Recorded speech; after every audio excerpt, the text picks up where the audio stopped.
Évangile de Jésus-Christ selon saint Marc. En ce temps-là, Jésus prit avec lui Pierre, Jacques et Jean et les emmena eux seuls à l'écart sur une haute montagne. Et il fut transfiguré devant eux. Ses vêtements devinrent resplendissants, d'une blancheur telle que personne sur terre ne peut obtenir une blancheur pareille. Élie leur apparut avec Moïse, et tous deux s'entretenaient avec Jésus.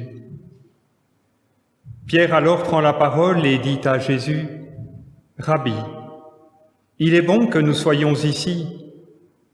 Dressons donc 3 tentes, une pour toi, une pour Moïse et une pour Élie. » De fait, Pierre ne savait que dire, tant leur frayeur était grande.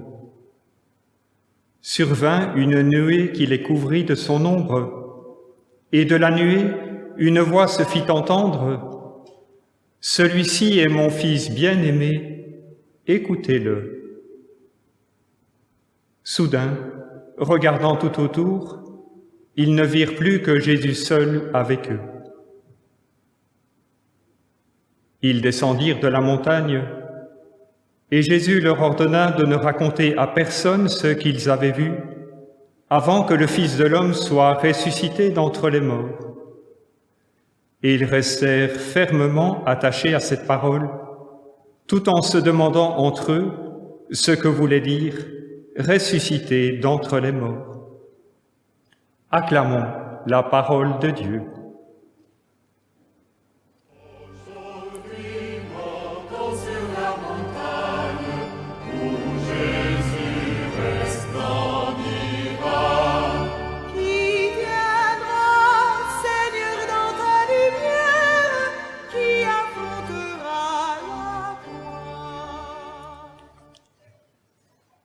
Frères et sœurs, pour la 2e étape de notre cheminement vers Pâques, l'Église nous invite à contempler la transfiguration.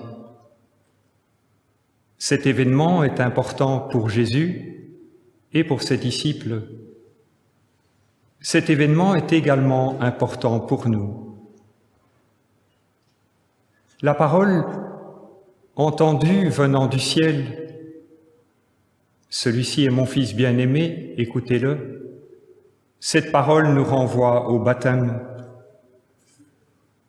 Au seuil de sa vie publique, Jésus avait reçu cette confirmation de la part du Père. Oui, vraiment, tu es mon Fils bien-aimé. En toi, je trouve ma joie. Et depuis cet événement, celles et ceux qui entourent Jésus régulièrement se posent cette question, mais qui est-il donc? Qui est-il donc celui-là qui ose pardonner les péchés? Qui est-il donc celui à qui le vent et la mer obéissent? Qui est-il donc celui-là qui parle avec une telle autorité?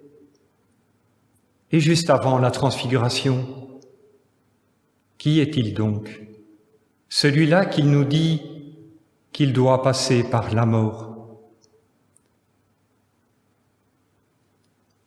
Pour Pierre, Jacques et Jean, l'événement de la transfiguration est une confirmation. Celui-là est le Fils de Dieu, et c'est ainsi qu'il est le Fils de Dieu. Mais pour le moment, il faut se taire. Pour le moment, c'est-à-dire tant que Jésus n'a pas traversé la passion jusqu'à la résurrection, il faut se taire. Il ne faut pas parler. En quoi la transfiguration est-elle importante pour nous? Si le baptême de Jésus nous a confirmé notre vocation fondamentale, chacune, chacun, dans le baptême de Jésus, chacune nous sommes la fille bien-aimée du Père, le Fils bien-aimé du Père. Nous sommes chacune et chacun les enfants bien-aimés du Père. et par la transfiguration, nous est révélé l'horizon de notre existence. Nous avons été créés à l'image de Dieu. Il nous faut découvrir quelle ressemblance nous sommes invités à accomplir. Quelle facette du visage du Christ devons-nous rayonner? Est-ce un visage de paix? Est-ce un visage de consolation, un visage de miséricorde? Un visage dont la parole interpelle? Le pape François aime à dire que nous sommes des Christophes, des porteurs du Christ. Et les chrétiens d'Orient parlent de notre vocation à la divinisation.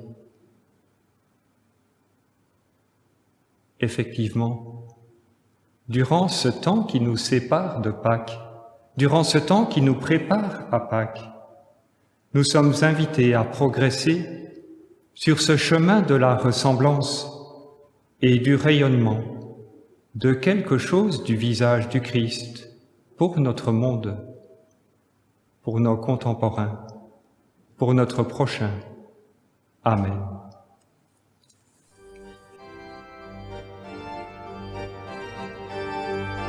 Aujourd'hui, montons sur la montagne où Jésus resplendira.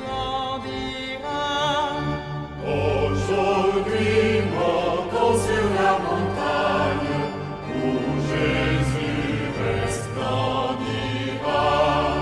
Qui viendra, Seigneur, dans ta lumière, qui affrontera la croix. Aujourd'hui, montons sur la montagne où Jésus resplendira.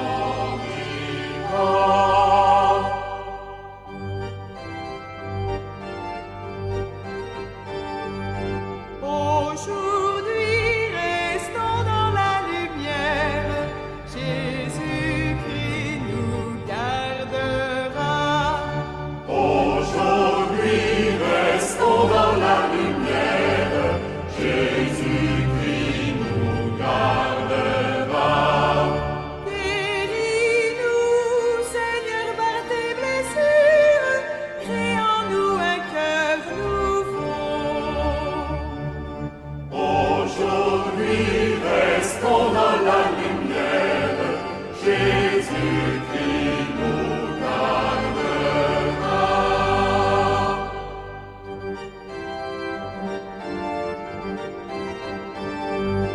Aujourd'hui, marchons dans la lumière, Jésus ressuscitera.